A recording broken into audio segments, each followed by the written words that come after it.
In the winter of 1995, scientists pointed the Hubble telescope at an area of the sky near the Big Dipper, a spot that was dark and out of the way of light pollution from surrounding stars. Let's see if we can retain. The location was apparently empty, and the whole endeavor was risky. What, if anything, was going to show up? Over 10 consecutive days, the telescope took close to 150 hours of exposure of that same area. And what came back was nothing short of spectacular. An image of over 1,500 distinct galaxies glimmering in a tiny sliver of the universe. Now, let's take a step back to understand the scale of this image. If you were to take a ballpoint pen and hold it at arm's length in front of the night sky, focusing on its very tip, that is what the Hubble telescope captured in its first deep field image. In other words, those 3,000 galaxies were seen in just a tiny speck of the universe, approximately 1/2 of the night sky. To put all this in perspective, the average measures about 1.7 the Earth's diameter at 12,700 kilometers. That's nearly 7.5 million humans lined up in the Apollo 8 astronauts flew a distance of 370,000 kilometers, and our relatively small sun has a diameter of about 1.4 kilometers, or 110 times. A step further, the Milky Way holds somewhere between 100 to 400 glowing dot of a galaxy captured the stars at the very least. Almost a decade after taking the deep field image, scientists adjusted the object on the Hubble telescope and took another long exposure over a period of about 4 months. This time, they observed balance. Half of these galaxies have since been analyzed more clearly in what's known as the Extreme Deep Field Image, or XDF. By combining over 10 years of photographs, the XDF shows galaxies so distant that they're only 1/10 billionth the brightness that the human eye can perceive. So what can we learn about the universe from the deep field images? In the study of the universe, space and time are inextricably linked. That's because of the finite speed of light. So the deep field images are like time machines to the ancient universe. They reach so far into space and time that we can observe galaxies that existed over 13 billion years ago. This means we're looking at the universe as it was less than 1 billion years after the Big Bang, and it allows scientists to research galaxies in their infancy. The deep field images have also shown that the universe is homogeneous. That is, images taken at different spots in the sky look similar. That's incredible when we think about how vast the universe is. Why would we expect it to be the same across such huge distances? On the scale of a galaxy, let alone the universe, we're smaller than we can readily comprehend. But we do have the capacity to wonder, to question, to explore, to investigate, and to imagine.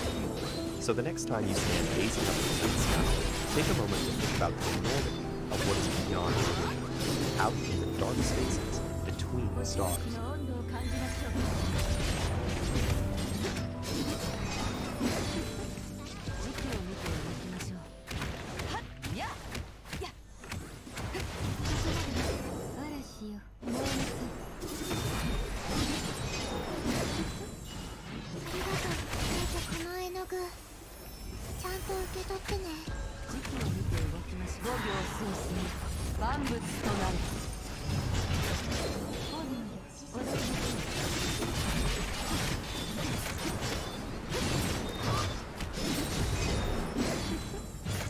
Report gì biết đâu.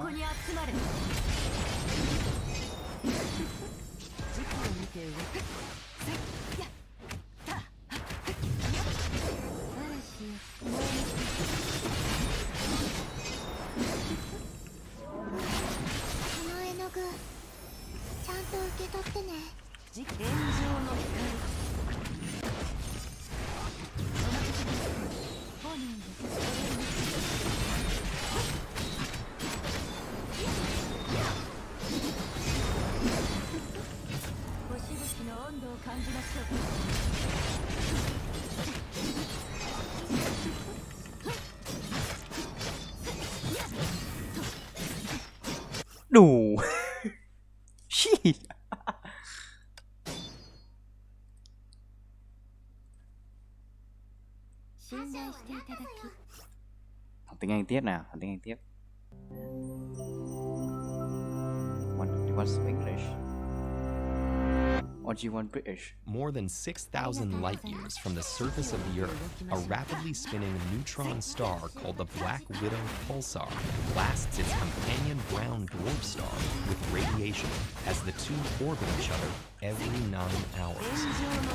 Standing on our own planet, you might think you're just an observer of this violent ballet, but in fact, both stars are pulling you towards them, and you're pulling back, connected across trillions of kilometers by gravity.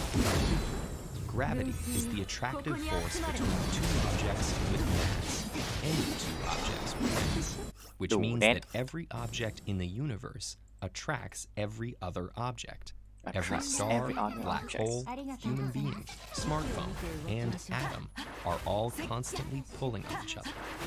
So why don't we feel pulled in billions of different directions? 2 reasons: mass and distance.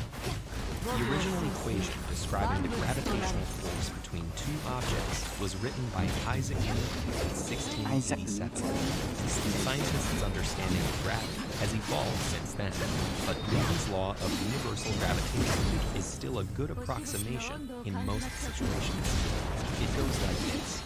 The gravitational force between 2 objects is equal to the mass of one times the mass of the other, multiplied by a very small number called the gravitational constant and divided by the distance between them squared.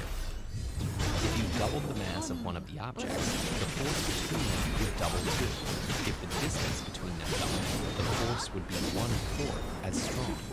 The gravitational force between you and the Earth pulls you towards its center, a force you experience as your weight. Let's say this force is about 800 newtons when you're standing at sea level. If you traveled to the Dead Sea, the force would increase by a tiny fraction of a percent. And if you climbed to the top of Mount Everest, the force would decrease, but again, by a minuscule amount.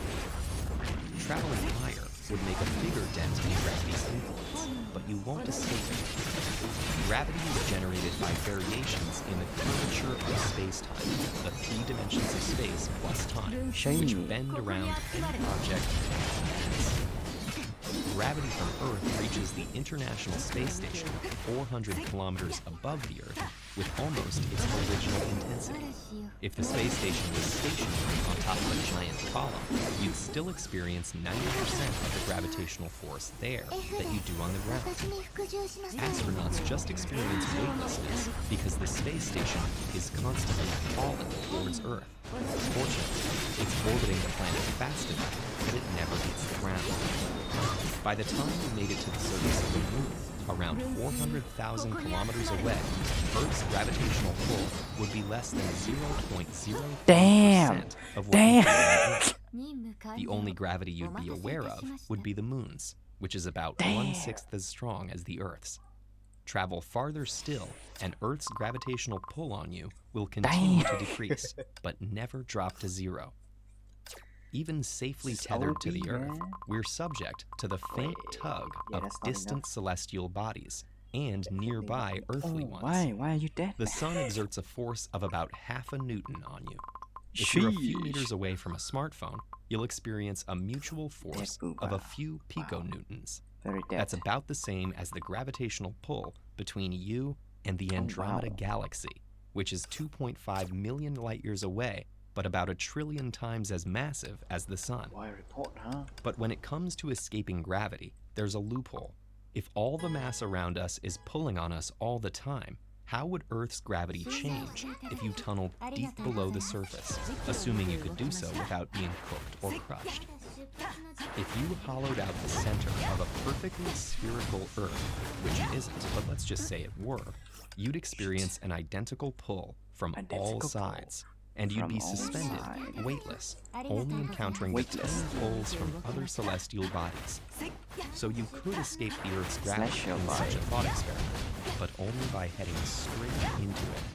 Keep flexing your physics muscles with this TED-Ed series in which 2 CERN scientists simplify space-time in 3 short videos.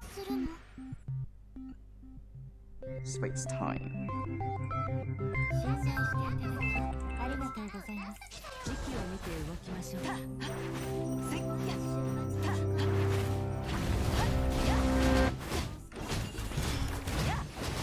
About once every century, a massive star somewhere in our galaxy runs out of fuel. This happens after millions of years of heat and pressure have fused the star's hydrogen into heavier elements like helium, carbon, and nitrogen, all the way to hydrogen. No longer able to produce sufficient energy to maintain its structure, it collapses under its own gravitational pressure and explodes in a supernova. The star shoots most of its innards into space, seeding the galaxy with heavy getting more gas. viewers. But what this cataclysmic eruption leaves behind might be even more remarkable. A ball of matter so dense that atomic electrons collapse from their quantum orbits into the depths of atomic nuclei. The death of that star is the birth of a neutron star, one of the densest known objects in the universe, and a laboratory for the strange physics of supercondensed matter. Supercondensed But what matter. is a neutron star? Think of a compact ball, inside of which protons and electrons fuse into neutrons and form a frictionless liquid called a superfluid, surrounded by a crust. This material is incredibly dense, the equivalent of the mass of a fully loaded container ship squeezed into a human hair, or the massive Mount Everest in a space of a sugar cube. Deeper in the crust, the neutron superfluid forms different phases that physicists call nuclear pasta, as it squeezes from lasagna to spaghetti-like shapes. Hello there. The massive precursors to neutron stars often spin. When they collapse, stars that are typically millions of kilometers wide compress down to neutron stars that are only about 25 kilometers across. But the original star's angular momentum is preserved. So for the same reason that a figure skater's spin accelerates when you bring in your arms, the neutron star spins much more rapidly than its parent. The fastest neutron star on record rotates over 700 times every Học tiếng Anh hiệu second, quả. which means that a point on its surface whirls through space at more than a Ôi, fifth đét rồi. of the speed of light. Neutron stars Đét, also đét, have đét, the đét. strongest magnetic field of any known object. This magnetic concentration forms vortexes that radiate beams from the magnetic poles. Since the poles aren't always aligned with the rotational axis of the star, the beams spin like lighthouse beacons, which appear to blink when viewed from Earth. We call those pulsars.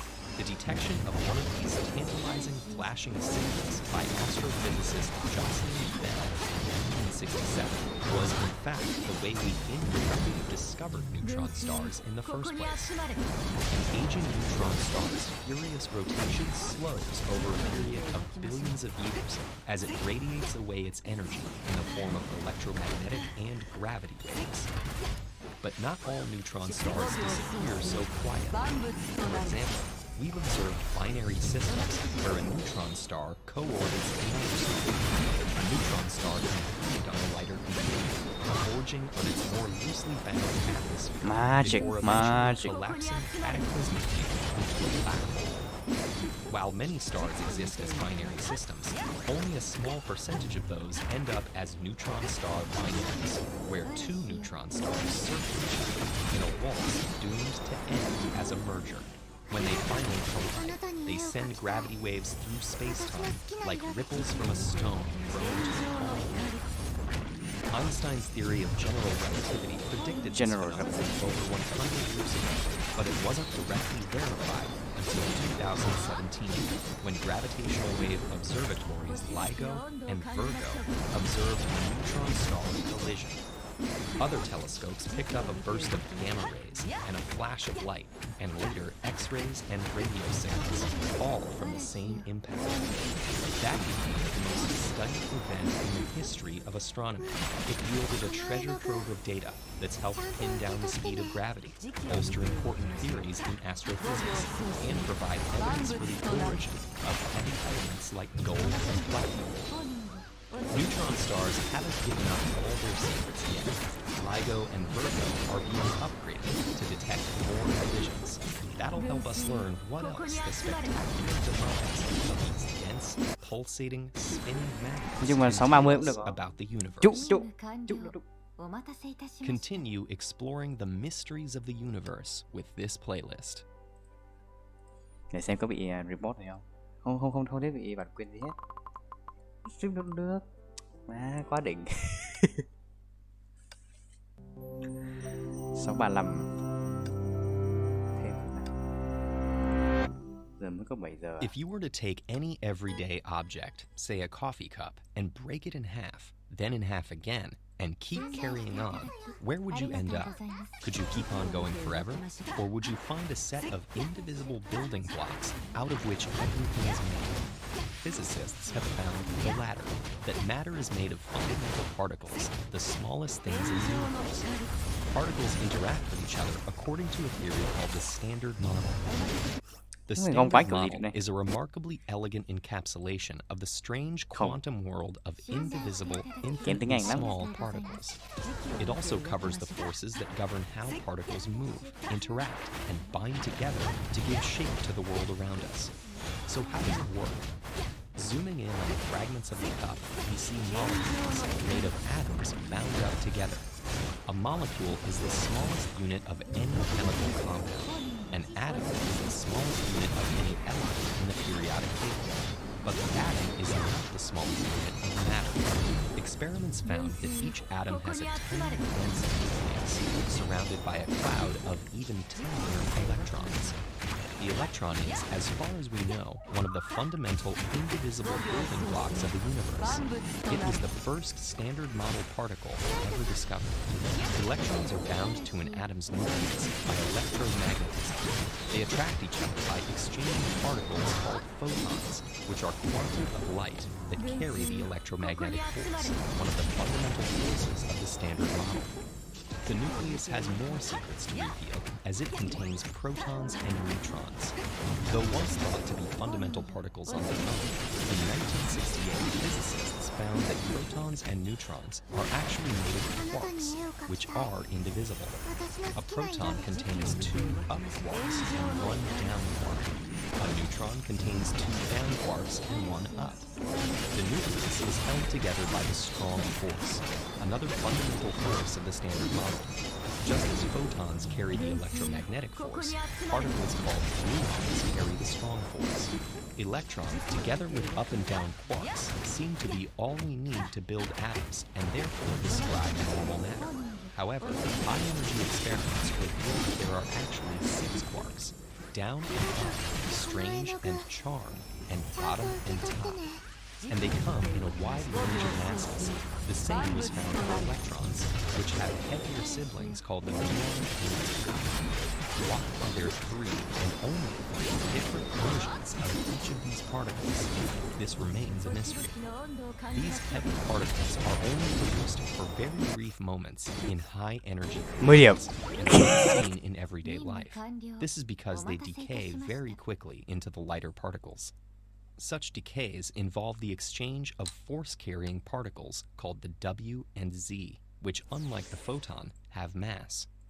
They carry the weak force, the final force of the Standard Model. This same force allows protons and neutrons to transform into each other, a vital part of the fusion interactions that drive the Sun. To observe the W and Z directly, we needed the high-energy collisions provided by particle accelerators. There's another kind of Standard Model particle called neutrinos. These only interact with other particles through the weak force. Trillions of neutrinos, many generated by the Sun, fly through us every second. Measurements of weak interactions found that there are different kinds of neutrinos associated with the electron, muon, and tau. All these particles also have antimatter versions, which have the opposite charge but are otherwise identical. Matter and antimatter particles are produced in pairs in high-energy collisions, and they annihilate each other when they meet. The final particle of the Standard Model is the Higgs boson, a quantum ripple in the background energy field of the universe. Interacting with this field is how all the fundamental matter particles acquire mass, according to the Standard Model. The ATLAS experiment on the Large Hadron Collider is studying the Standard Model in depth. By taking precise measurements of the particles and forces that make up the universe, ATLAS physicists can look for answers to mysteries not explained by the Standard Model. For example, how does gravity fit in? What is the real relationship between force carriers and matter particles? How can we describe dark matter, which makes up most of the mass in the universe but remains unaccounted for? While the standard model provides a beautiful explanation for the world around us, there is still a universe's worth of mysteries left to explore. Ready to start exploring? Dive right back into the perplexities of the universe with these two lessons. Of the universe. –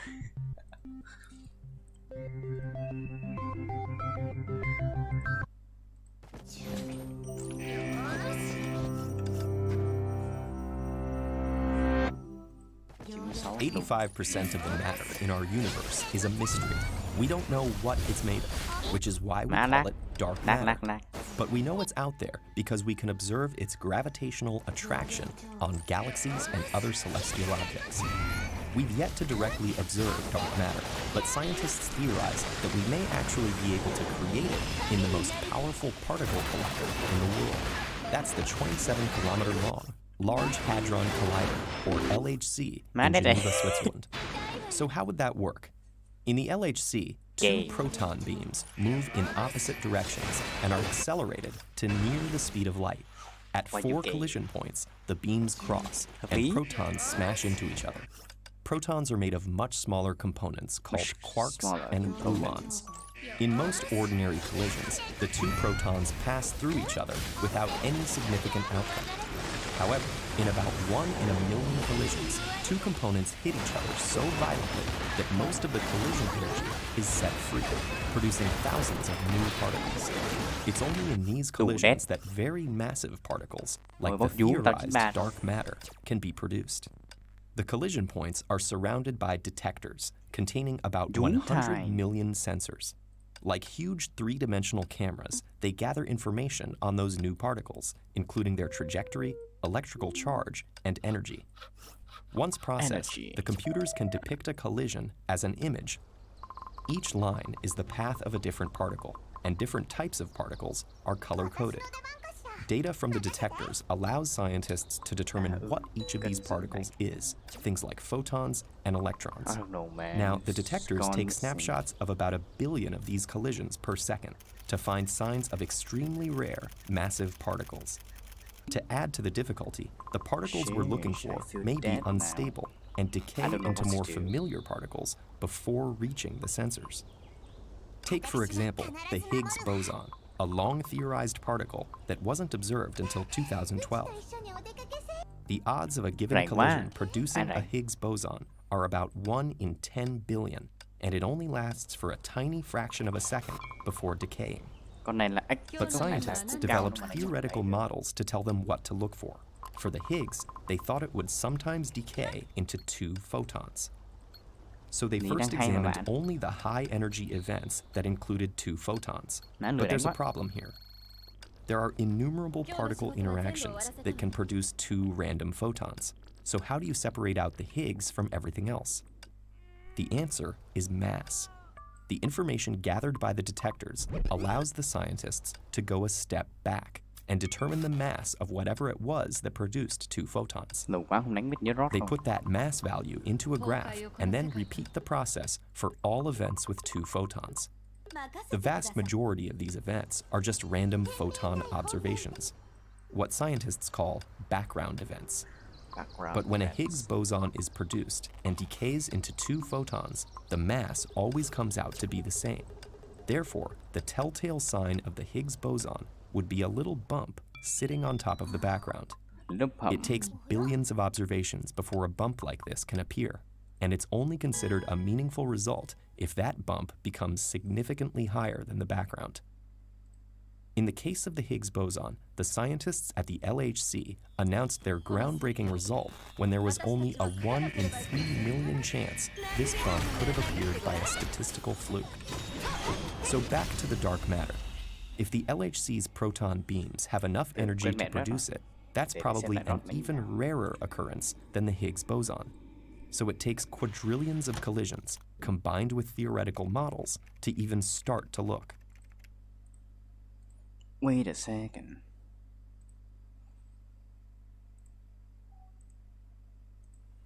Nữa là phải kiếm clip của Pham.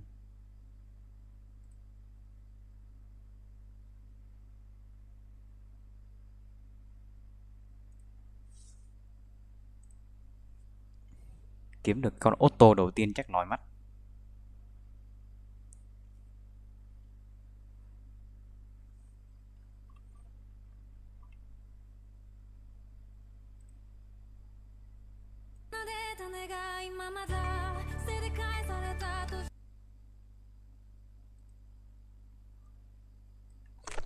Đây, tìm cái này xem.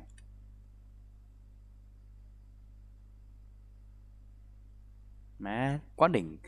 Tìm phát ra luôn.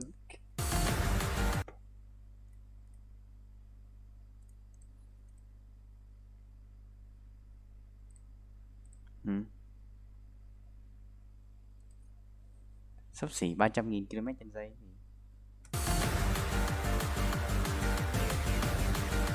Từ từ nhạc này dễ ăn bản quyền lắm nha.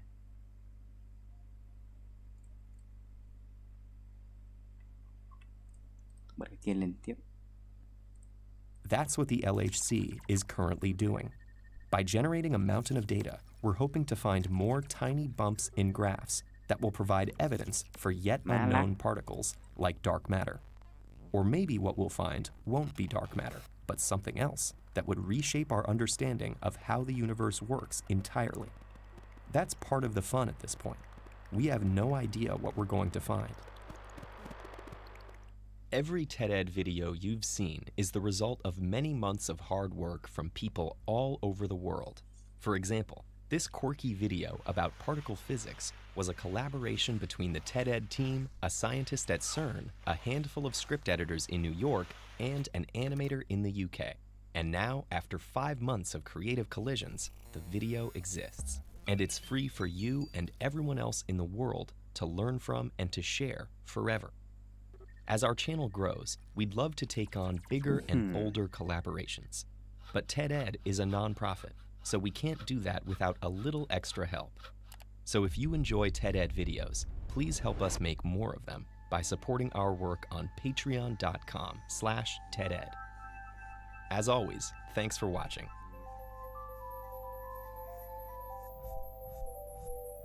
No.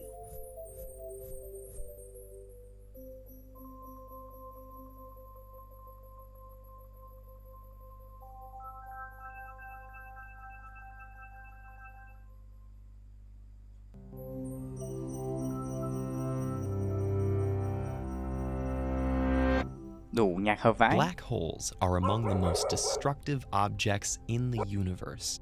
Anything that gets too close to the central singularity of a black hole, be it an asteroid, planet, or star, risks being torn apart by its extreme gravitational field. And if the approaching object happens to cross the black hole's event horizon, it'll disappear and never re-emerge, adding to the black hole's mass and expanding its radius in the process. There is nothing we could throw at a black hole that would do the least bit of damage to it. Even another black hole won't destroy it. The two will simply merge into a larger black hole, releasing a bit of energy as gravitational waves in the process. By some accounts, it's possible that the universe may eventually consist entirely of black holes in a very distant future, and yet there may be a way to destroy or evaporate these objects after all. If the theory is true, all we need to do is to wait. In 1974, Stephen Hawking theorized a process that could lead a black hole to gradually lose mass. Hawking radiation, as it came to be known, is based on a well-established phenomenon called quantum fluctuations of the vacuum. According to quantum mechanics, a given point in space-time fluctuates between multiple possible energy states. These fluctuations are driven by the continuous creation and destruction of virtual particle pairs, which consist of a particle and its oppositely charged antiparticle. Normally, the two collide and annihilate each other shortly after appearing, preserving the total energy. But what happens when they appear just at the edge of a black hole's event horizon? If they're positioned just right, one of the particles could escape the black hole's pull, while its counterpart falls in. It would then annihilate another oppositely charged particle within the event horizon of the black hole, reducing the black hole's mass. Meanwhile, to an outside observer, it would look like the black hole had emitted the escaped particle. Thus, unless a black hole continues to absorb additional matter and energy, it'll evaporate particle by particle at an excruciatingly slow rate. How slow? A branch of physics called black hole thermodynamics gives us an answer. When everyday objects or celestial bodies release energy to their environment, we perceive that as heat and can use their energy emission to measure their temperature. Black hole thermodynamics suggests that we can similarly define the temperature of a black hole. It theorizes that the more massive the black hole, the lower its temperature. The universe's largest black holes would give off temperatures of the order of 10 to the negative 17th power Kelvin, very close to absolute zero. Meanwhile, one with the mass of the asteroid Vesta would have a temperature close to 200 degrees Celsius, thus releasing a lot of energy in the form of Hawking radiation to the cold outside environment. The smaller the black hole, the hotter it seems to be burning, and the sooner it'll burn out completely. Just how soon? Well, don't hold your breath. First of all, most black holes accrete or absorb matter and energy more quickly than they emit Hawking radiation. But even if a black hole with the mass of our sun stopped accreting, it would take 10 to the 67th power years, many magnitudes longer than the current age of the universe, to fully evaporate. When a black hole reaches about 230 metric tons, it'll have only one more second to live. In that final second, its event horizon becomes increasingly tiny until finally releasing all of its energy back into the universe.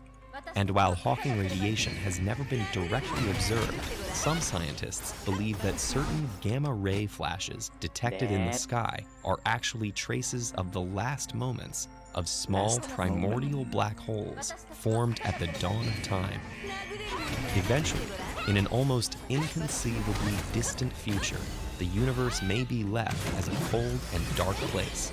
But if Stephen Hawking was right, before that happens, the normally terrifying and otherwise impervious black holes will end their existence in a final blaze of glory. How did our universe begin? How will it end? And just how many universes are there? Keep contemplating the mysteries of space with this playlist.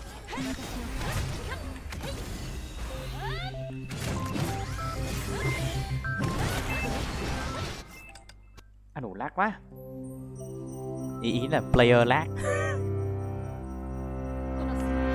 Okay, đánh luôn đi. In the mid-1970s, after decades of political turmoil, Greece finally seemed to be on the path to stability. With the introduction of a new constitution and negotiations underway to enter European institutions, many analysts expected Greek politics to follow the pattern of the larger Western world. Then, in 1981, a political party called PASOK came to power. Its charismatic leader, Andreas Papandreou, railed against the new constitution and accused those in power of national betrayal. Opposing Greece's membership in NATO and the European Economic Community, Papandreou promised to govern for the betterment of the common people above all else. He famously declared, "There are no institutions, only the people exist." Papandreou's rise to power isn't a unique story. In many democratic countries around the world, charismatic leaders vilify political opponents, disparage institutions, and claim the mandate of the people. Some critics label this approach as authoritarian or fascist, and many argue that these leaders are using emotions to manipulate and deceive voters. But whether or not this style of politics is ethical, it's certainly democratic, and it goes by the name of populism. The term populism has been around since ancient Rome and has its roots in the Latin word populus, meaning the people. But since then, populism has been used to describe dozens of political movements, often with counterintuitive and sometimes contradictory goals. Populist movements have rebelled against monarchies, monopolies, and a wide variety of powerful institutions. It's not possible to cover the full history of this term here. Instead, we're focusing on one specific type of populism, the kind that describes Papandreou's administration and numerous other governments over the last 70 years, modern populism. But to understand how political theorists define this phenomenon, we first need to explore what it's responding to. In the aftermath of World War II, many countries wanted to move away from totalitarian ideologies. They sought a new political system that prioritized individual and social rights, aimed at political consensus, and respected the rule of law. As a result, most Western nations adopted a long-standing form of government called liberal democracy. In this context, liberal doesn't refer to any political party, but rather a type of democracy that has three essential components. First, liberal democracies accept that society is full of many, often cross-cutting divisions that generate conflict. Second, it requires that society's many factions seek common ground across those divisions. Finally, liberal democracies rely on the rule of law and the protection of minority rights, as specified in institutions and legal statutes. Taken together, these ideals propose that tolerance and institutions that protect us from intolerance are the bedrock of a functional and diverse democratic society. Liberal democracies helped bring stability to the nations that adopted them, but like any system of government, it didn't solve everything. Among other issues, an ever-increasing wealth gap led to underserved communities who distrusted both their wealthy neighbors and their political leaders. In some cases, political corruption further damaged the public's trust. Growing suspicion and resentment around these politicians primed citizens to look for a new kind, who would challenge established institutions and put the needs of the people first. In many ways, this reaction highlights democracy in action. If the majority of a population feels their interests are underrepresented, they can elect leaders to change that using existing democratic systems. But this is where assertive, modern populist candidates can subvert democracy. Modern populists identify themselves as embodying the will of the people, and they place those interests above the institutions that protect individual and social rights. Modern populists argue these institutions are run by a self-serving ruling minority who seek to control the vast majority of virtuous common people. As a result, politics is no longer about seeking compromise and consensus through tolerant democratic institutions. Instead, these leaders seek to overturn what they see as a broken system. This means that where a liberal democracy has the utmost respect for institutions like courtrooms, free press, and national constitutions, modern populists disparage any establishment that disagrees with the so-called common will. Modern populist parties have arisen in many places, but the leaders of these movements are remarkably simple. They're often charismatic individuals who identify themselves as embodying the will of the people. They make exorbitant promises to their supporters while casting their opponents as traitors, actively undermining the country. But whether these politicians are sincere believers or manipulative opportunists, the dynamics they unleash can be profoundly destabilizing for liberal democracy. Even when modern populist leaders don't follow through with their most extreme promises, their impact on political discourse, the rule of law, and public trust can long outlast their time in office. How well do you understand power? It shapes our daily lives, but we're often uncomfortable talking about it. Learn about the 6 sources of power that are key to being an effective citizen with this lesson. Ủa má, con Caro không ulti à? Vãi lều. Caro không ulti à?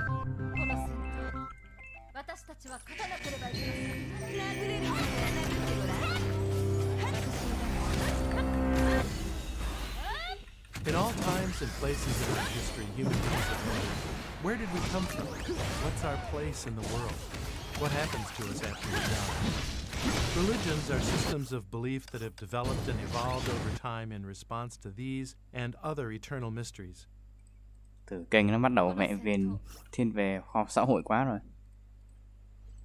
Kiếm video khác.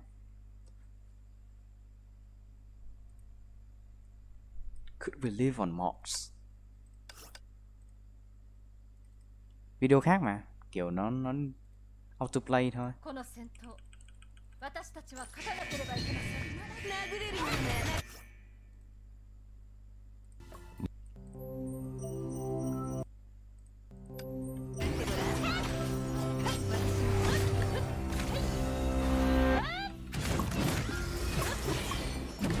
So, you're thinking of moving to Mars. Have you picked out a spot for your new home? No? Well, I'm here to help. First things first, here are some of the things you need to bring to the Red Planet. A high tolerance for cold, loneliness, and radiation. A lifetime supply of breathable air and food. A multi-billion-dollar spaceship. A desire to just get away from it all. And water. You're definitely going to need water. So what sort of real estate are you looking for? How about a mansion in the maze-like Noctis Labyrinthus? A hideaway in the Happy Face Crater? A fortress on the Face Mesa? An ocean view? Nổ clone ngu quá. You're about foregoing years later. We're pretty sure that Mars used to have oceans, lakes, rivers, and land package. But over time, almost all of it froze beneath the surface, or evaporated off into space. There's probably still some trapped beneath the seasonally expanding and contracting carbon dioxide ice caps, though. So what might Mars look like today if it had surface water? That, of course, depends on how much we're talking about. But maybe something like this. The relatively flat northern hemisphere is below the average elevation, so it would become one giant ocean, while the crater-ridden southern hemisphere would stay mostly high and dry. That difference between hemispheres is a bit bizarre, and we don't know why it's like that. The southern hemisphere is probably much older, judging by features like the number of craters and the evidence of increased volcanoes in the north. Okay, so who knows? Fallen Maybe God one day also. Mars will False have God oceans also. again. But for now, what we've got is essentially one giant, dusty desert. In fact, it's similar enough to deserts on Earth that we've been able to learn a great deal about Mars on our home planet. For instance, Martian sand dunes form and behave similar to our sand dunes, though the Martian versions often grow twice as large, thanks to a gravitational pull that's about a third as strong as Mars. And Mars has some features of the like cars, which are crestless sand dunes up to 15 meters tall, whose formation we understand. You're probably wondering, what do you get when you combine a planet-wide desert with an atmosphere that, like ours, is subject to wind-generating pressure differentials, dust storms? These will be your main weather hazards on the red planet. They play a large part in making the planet red by distributing rusted iron particles across the surface and into the air. Thanks to the low gravity and lack of moisture, these dust storms can last for months and cover the planet. So, you might want to build your home as high as possible. Well, remember, this is Olympus Mons, the largest volcano in the solar system. Even if Mars had a breathable atmosphere, you'd find the views from the 25-kilometer summit wrecked. Or are volcanoes not your thing? Then how about Valles Marineris, the largest canyon in the solar system? Data. It's so wide Không đủ 47 that cả from năm one luôn. side, the opposite rim would be below the curve of the horizon. Still, you'll catch some spectacular blue sunsets in the normally red sky, which gets its color from suy the nghĩ nào để dust fix lại absorbing cái face most of 2 the của blue nó. light and the way sunlight is scattered by the atmosphere. Have you got spirit, curiosity, or are you just looking for opportunity? Then stop stalling and make the move to Mars today. Mars, Dead. better than ever. Never and never. 私たちは勝たなければいけません殴れるものなら殴ってごらん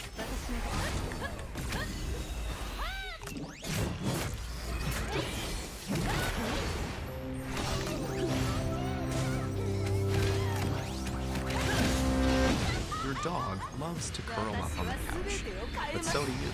So you shoo him off and settle in for a cozy evening. After all, you're the human. You're an intelligent being, not a simple creature of instinct. You can plan and Đủ đào mà dream. nó. Oh, Đủ crit. did your dog just outsmart you to feel happy about it? Or was he just following his instincts? Is there even a difference? What is he thinking?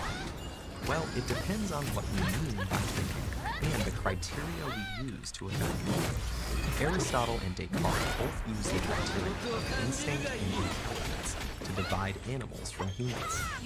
Aristotle believed that humans possess reason, while animals could only follow group instincts for survival and reproduction.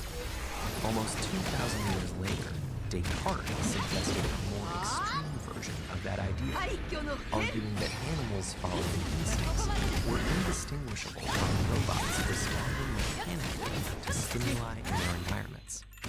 But the consensus against animal intelligence began to unravel with Darwin's theory of evolution. Data. Darwin hypothesized that intelligence could evolve from simpler instincts. He had observed earthworms making choices about how to drag oddly Thôi shaped kệ cũng được. things into their Má đét. burrows, and was struck that a human might employ similar means to solve a similar problem.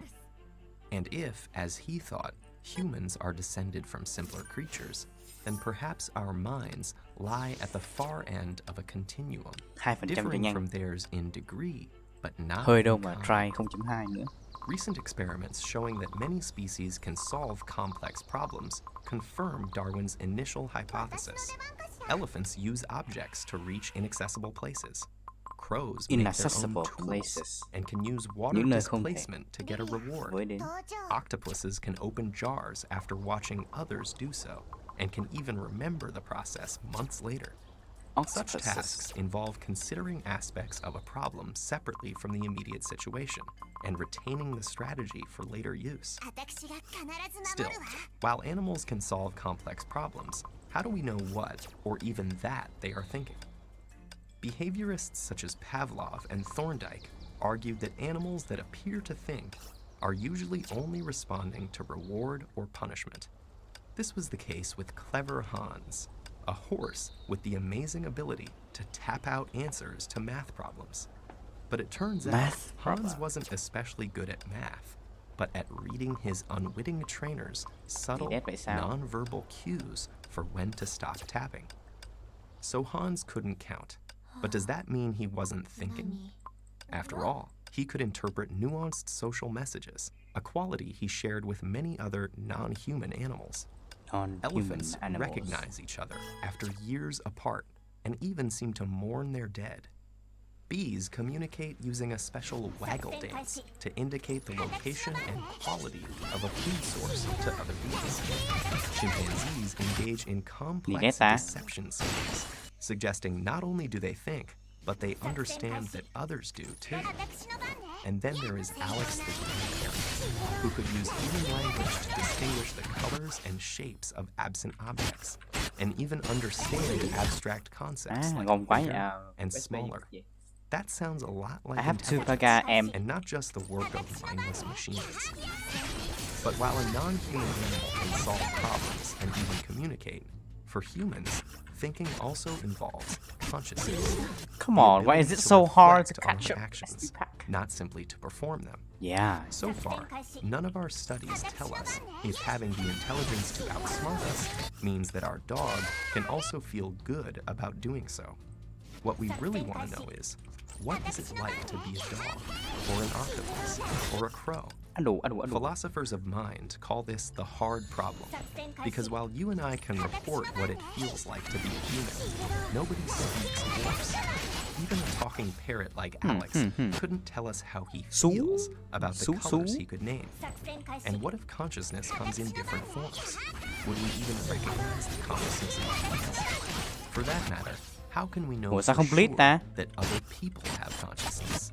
Perhaps they're just well-functioning zombies. Ủa nó không split. Regardless, animal Ủa minds sao nó không split? continue to test the limits of our understanding, and how we frame them may reveal more about our minds than theirs.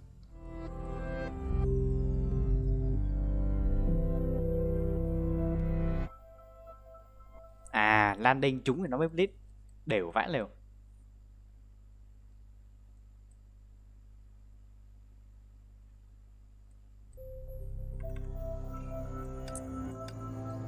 Đều thế nhờ. Cho con này đeo ấy rồi.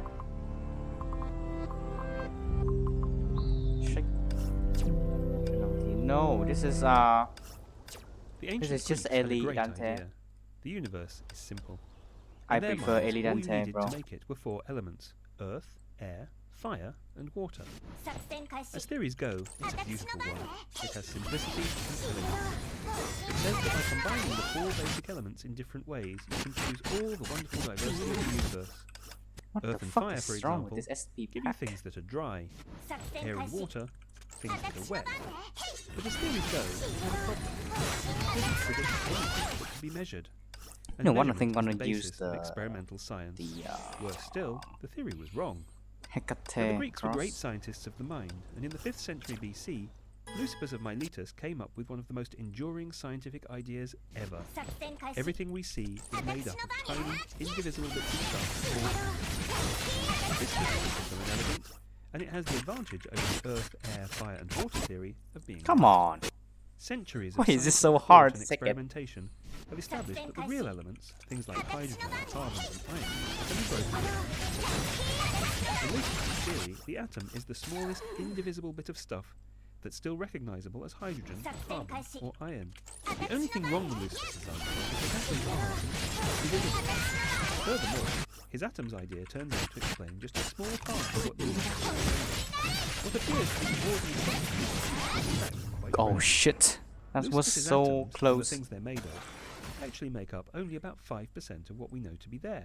Physicists 11 know the được rest cái of the gì? universe, 95% of Giờ it, tôi hỏi ông is 11 the được cái dark gì? Giờ universe. có khi ông hỏi là Made of tại dark sao không dùng matter, cái này không dùng cái dark kia thì energy. phải tự hỏi How là do we know cái đấy this? nó có hiệu ứng gì? Well, we know because we look at things. We can see them. That might seem like it's actually quite profound.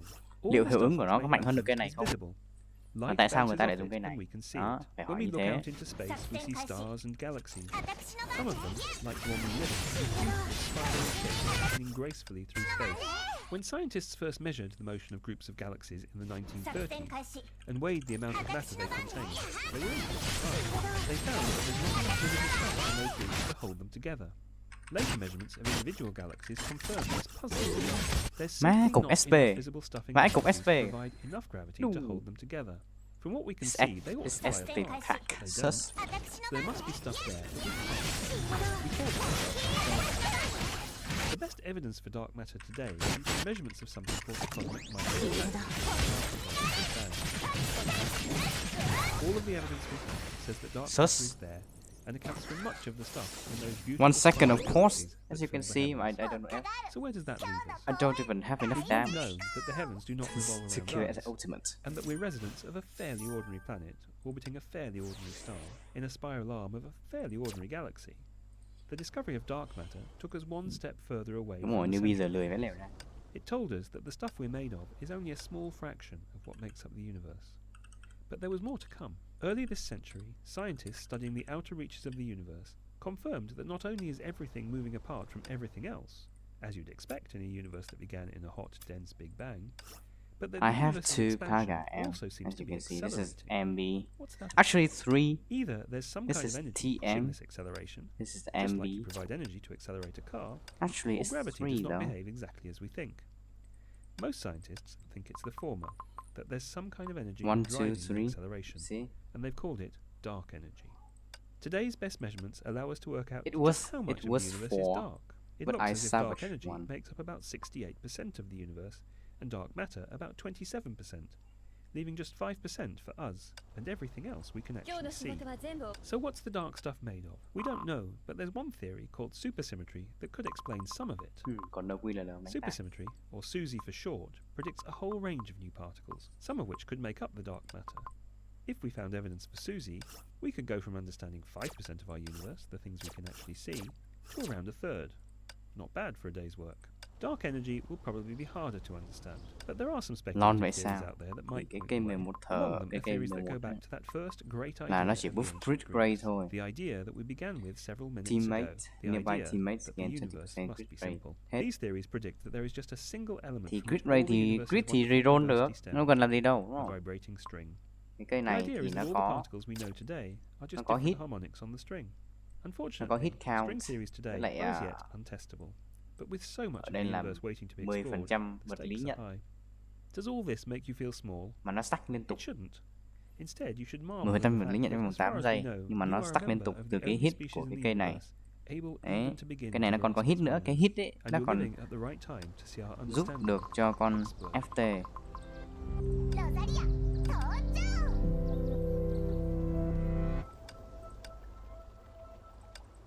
Đâu nhỉ?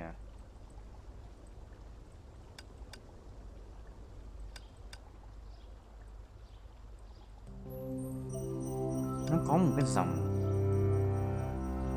đây, khi combo mà How vượt do quá 30 schools hit of fish swim thì in harmony? nhân vật sẽ được tăng And how 5% do the total damage. tiny cells Nếu mà in 10 your hit chỉ được brain 20 thôi. give rise to Đó, the complex thoughts, memories, and consciousness that are tức là you? nhiều hơn 30 hit á, đã Oddly giảm được tối enough, đa tất cả those các book của questions have FT. the same general Oh. answer: emergence, 今週もいい or the 話が出たね spontaneous creation of sophisticated behaviors and functions from Okay, large that's it. groups of simple elements.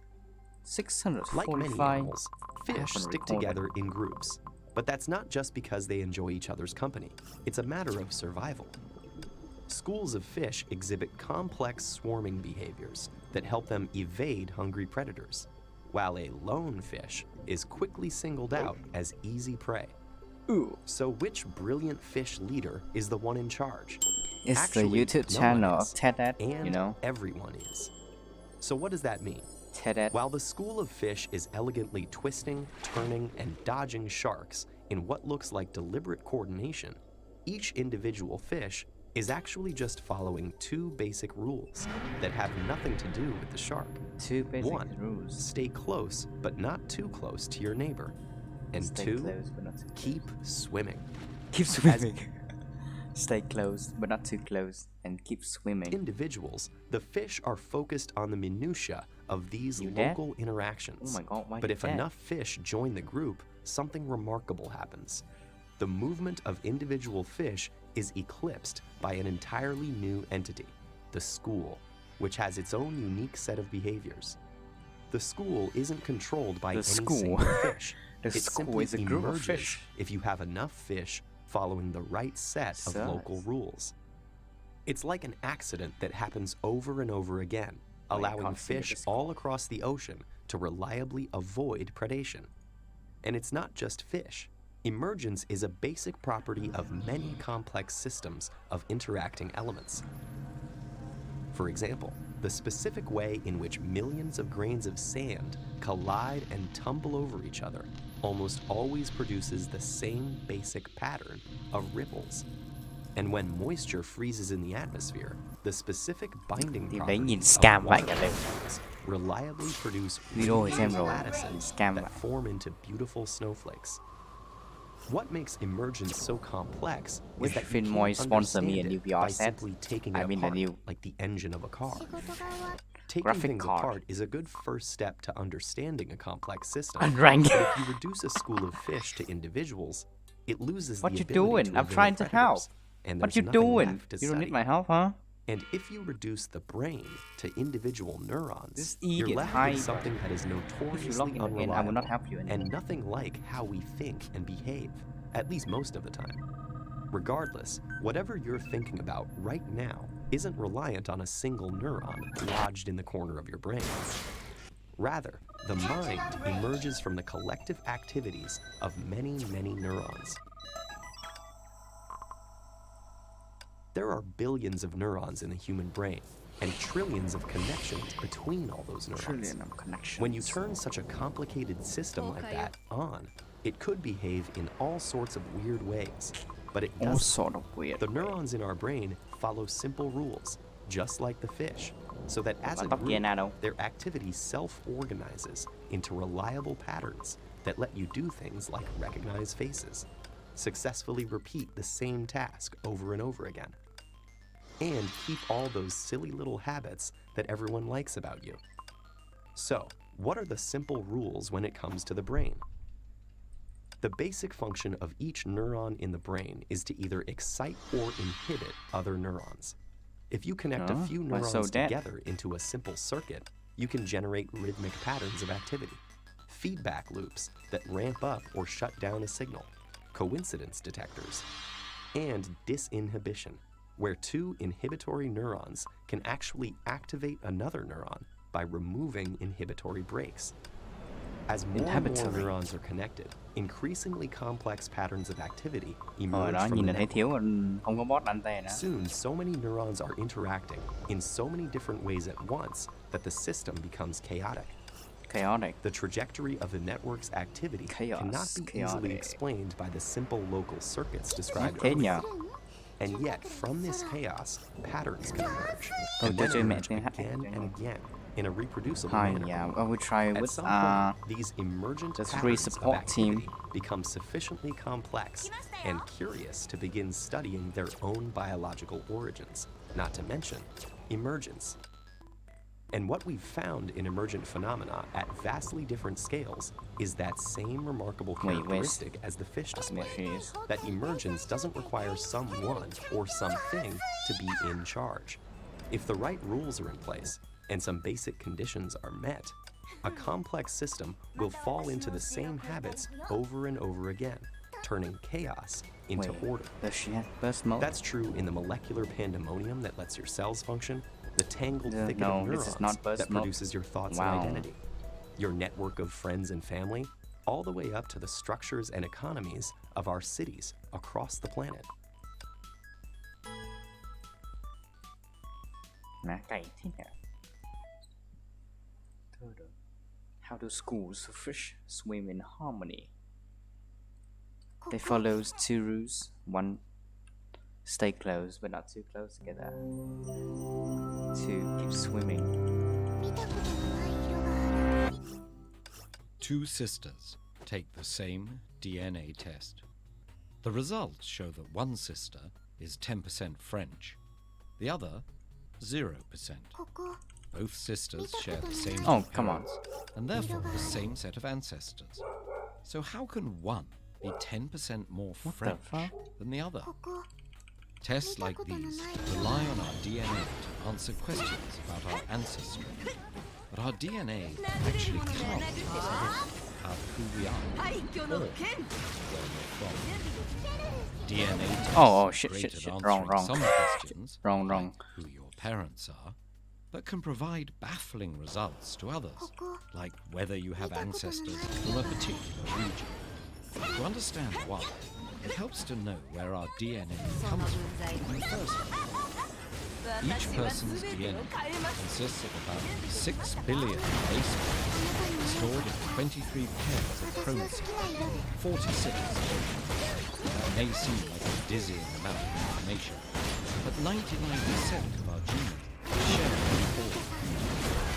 The remaining 1% everything distinct about Wow, an wow, individual's scam. ancestry. Look like Commercial we didn't gather DNA them tests properly. utilize less than 1% of that 1%.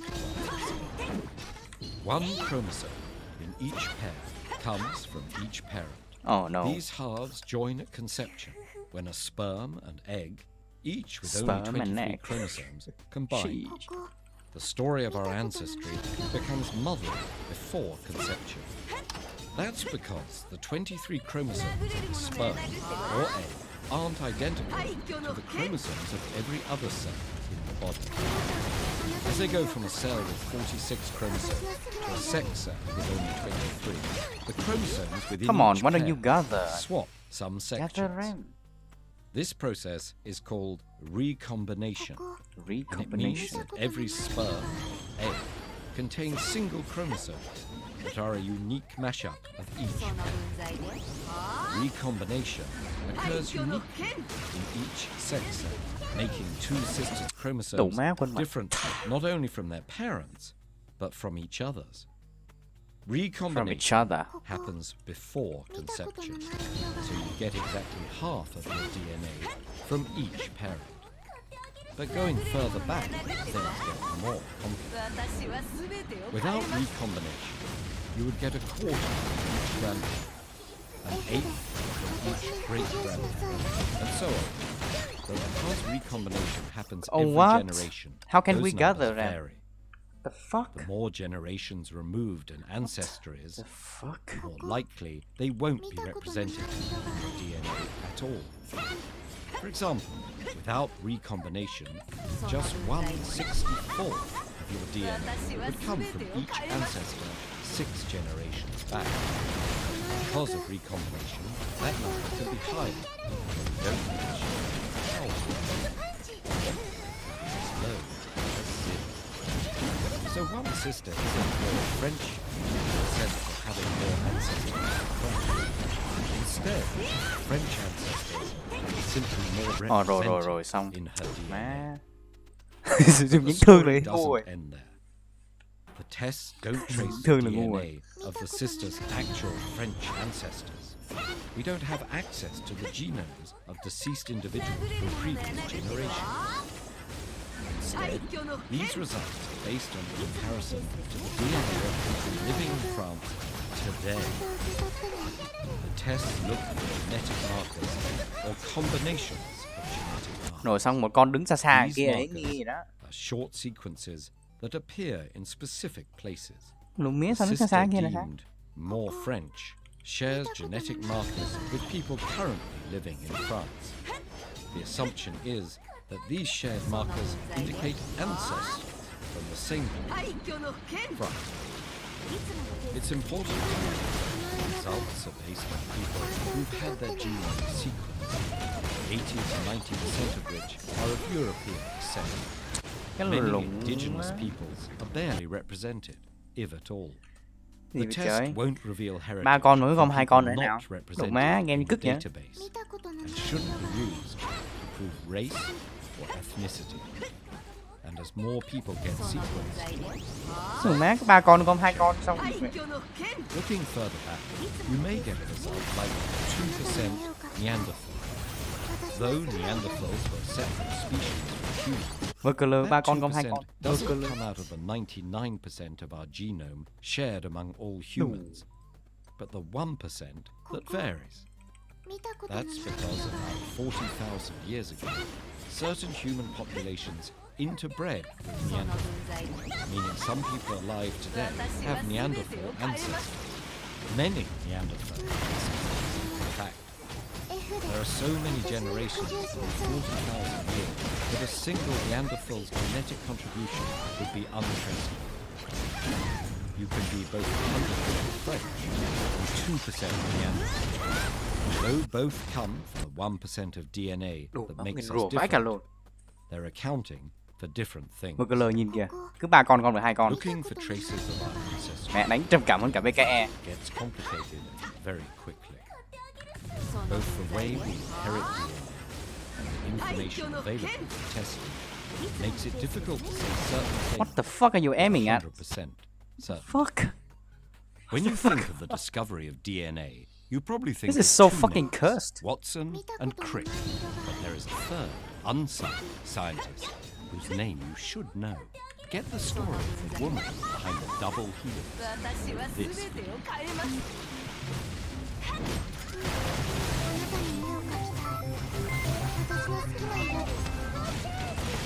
It's not even gathering now. Motherfuck. What the fuck? Useless. About 10,000 years ago, humans began to farm. This agricultural revolution was a turning point in our history that enabled Useless. people to settle, build, and create. In short, agriculture enabled the existence of civilization. Today, approximately 40% of our planet is farmland. Spread all over the world, these agricultural lands are the pieces to a global puzzle we are all facing. In the future, how can we feed every member of a growing population a healthy life? Meeting this goal will require nothing short of a Useless. second agricultural revolution. The first agricultural revolution was characterized by expansion and exploitation, feeding people at the expense of forests, wildlife, and water, and destabilizing the climate in the process. That's not an option the next time around. Agriculture depends on a stable climate with predictable seasons and weather patterns. This means we can't keep expanding our agricultural lands because doing so will undermine the environmental conditions that make agriculture possible in the first place. Instead, the next agricultural revolution will have to increase the output of our existing farmland for the long term, while protecting biodiversity, conserving water, and reducing pollution and greenhouse gas emissions. So what will the future farms look like? This drone is part of a fleet that monitors the crops below. The farm may look haphazard, but it's a delicately engineered use of the land that intertwines crops and livestock with wild habitats. Conventional farming methods cleared large swathes of land and planted them with a single crop, eradicating wildlife and emitting huge amounts of greenhouse gases in the process. This approach aims to correct that damage. Meanwhile, moving among the crops, teams of field robots apply fertilizer in targeted doses. Inside the soil, hundreds of sensors gather data on nutrients and water levels. This information reduces unnecessary water use and tells farmers where they should apply more and less fertilizer instead of causing pollution by showering it across the whole farm. But the farms of the future won't be all sensors and robots. These technologies are designed to help us produce food in a way that works with that's gathering rather than against it, taking into account the nuances of local ecosystems. Lower-cost agricultural practices can also serve those same goals and are much more accessible to many farmers. In fact, many such practices are already in use today and stand to have an increasingly large impact as more farmers adopt them. In Costa Rica, farmers have intertwined farmland with tropical habitat so successfully that they've significantly contributed to doubling the country's forest cover. This provides food and habitat for wildlife, as well as natural pollination and pest control for the birds and insects these farms attract, producing food while restoring the planet. In the United States, ranchers are raising cattle on grasslands composed of native species, generating a valuable protein source using production methods that store carbon and protect biodiversity. In Bangladesh, Cambodia, and Nepal, new approaches to rice production may dramatically decrease greenhouse gas emissions in the future. Rice is a staple food for 3 billion people and the main source of livelihood for millions of households. More than 90% of rice is grown that's gathering, which use a lot of water and release 11% of annual methane emissions, which accounts for 1 to 2% of total annual greenhouse gas emissions globally. By experimenting with new strains of rice, irrigating less, and adopting less labor-intensive ways of planting seeds, farmers in these countries have already increased their incomes and crop yields while cutting down on greenhouse gas emissions. In Zambia, numerous organizations are investing in locally specific methods to improve crop production, reduce forest loss, and improve livelihoods for local farmers. These efforts are projected to increase crop yield by almost a quarter over the next few decades. If combined with methods to combat deforestation in the region, they could move the country toward a resilient, climate-focused agricultural sector. And in India, where up to 40% of post-harvest food is lost or wasted due to poor infrastructure, farmers have already started to implement solar-powered cold storage capsules that help thousands of rural farmers preserve their produce and become a viable part of the supply chain. It will take all of these methods, from the most high-tech to the lowest cost, to revolutionize farming.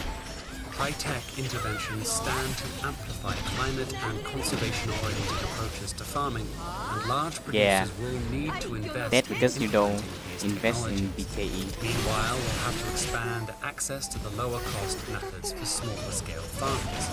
This vision of future farming will also require a global shift toward more plant-based diets and huge reductions in food loss and waste, both of which will reduce pressure on the land and allow farmers to do more with what they have available. If we optimize food production, both on land and sea, we can feed humanity within the environmental limits of the Earth. But there's a very small margin of error, and it will take unprecedented global cooperation and coordination of the agricultural lands we have today.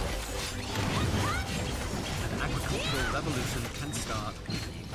Join Countdown, a global initiative bringing together scientists, activists, urban planners, farmers, business leaders, artists, and you.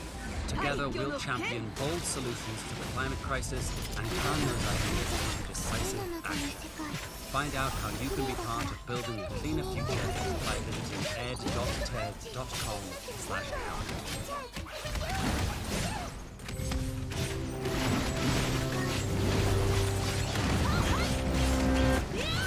Oh man, that's just This a little is bit the more. tale of two ancient Modern, cities and the trees that determined their destinies. In 3000 BC, Uruk was more densely populated than modern-day New York City. This crowded capital had to continually expand their irrigation system to feed its growing population. 2,500 years later, in Sri Lanka, the city of Anuradhapura had a similar problem. They were also growing constantly, and like Uruk, their city relied heavily on an elaborate irrigation system. As Uruk grew, its farmers began chopping down trees to make space for more crops. In Anuradhapura, however, trees were sacred. Their city housed an offshoot of the Bodhi tree, under which Buddha himself was said to have attained enlightenment. Religious reverence slowed farmers' axes and even led the city to plant additional trees in urban parks. Initially, Uruk's expansion worked well, but without trees to filter their water supply, Uruk's irrigation system became contaminated. Evaporating water left mineral deposits, which rendered the soil too salty for agriculture. Conversely, Anuradhapura's irrigation system was designed to work in concert with the surrounding forest. Their city eventually grew to more than twice Uruk's population, and today, Anuradhapura still cares for a tree planted over 2,000 years ago. We may think of nature as being unconnected to our urban spaces, but trees have always been an essential part of successful cities. Trees act like a natural sponge, absorbing stormwater runoff before releasing it back into the atmosphere. The webs of their roots protect against mudslides, while allowing soil to retain water and filter out toxins. Roots I don't help feel so prevent good about floods this. while reducing the need for storm drains and water treatment plants. Their porous leaves purify the air by trapping carbon and other pollutants, making them essential in the fight against climate change. Humanity has been uncovering these arboreal benefits for centuries. Trees aren't just crucial This is to the even health worse. of a city's infrastructure. They play a vital role in the health of its citizens as well. In the 1870s, Manhattan had few trees outside the island's parks. Without trees to provide shade, buildings absorbed up to 9 times more solar radiation during deadly summer heat waves. Combined with the period's poor sanitation standards, the oppressive heat made the city a breeding ground for bacteria like cholera. In modern-day Hong Kong, tall skyscrapers and underground infrastructure make it difficult for trees to grow. This contributes to the city's dangerously poor air quality, which can cause bronchitis and diminished lung function. Trees affect our mental health as well. Research indicates that the presence of green foliage increases attention spans and decreases stress levels. It's even been shown that hospital patients with views of brick walls recover more slowly than those with views of trees. Fortunately, many cities are full of views like this, and that's no accident. As early as the 18th century, city planners began to embrace the importance of urban trees. In 1733, Colonel James Oglethorpe planned the city of Savannah, Georgia, to ensure that no neighborhood was more than a 2-minute walk from a park. After World War II, Copenhagen directed all new development along 5 arteries, each sandwiched between a park. Wow, this is so This dead, layout man. increased the city's Carol resilience missed to the hit, pollution the and charge natural on that disasters. zombie. And urban trees don't just benefit people. Portland's Forest Park preserves the region's natural biodiversity, making the city home to various local plants, 112 bird species, and 62 species of mammals. No city is more committed to trees than Singapore. Since 1967, Singapore's government has planted over 1.2 million trees, including those within 50-meter-tall vertical gardens called super trees. These structures sustain themselves in nearby conservatories with solar energy and collected rainwater. Trees and vegetation currently cover over 50% of Singapore's landmass, reducing the need for air conditioning and encouraging low-pollution transportation. By 2050, it's estimated that over 65% of the world will be living in cities. City planners can lay an eco-friendly foundation, but it's up to the people who live in these urban forests to make them homes for more than humans. The time to get involved with the climate movement is now. Don't know where to start? We've partnered with the UN to create a 30-day challenge designed to teach you everything you need to know to become a part of the solution. Start the challenge with a friend or family member today. But I guess you're safe since you're there's only 1 hour left.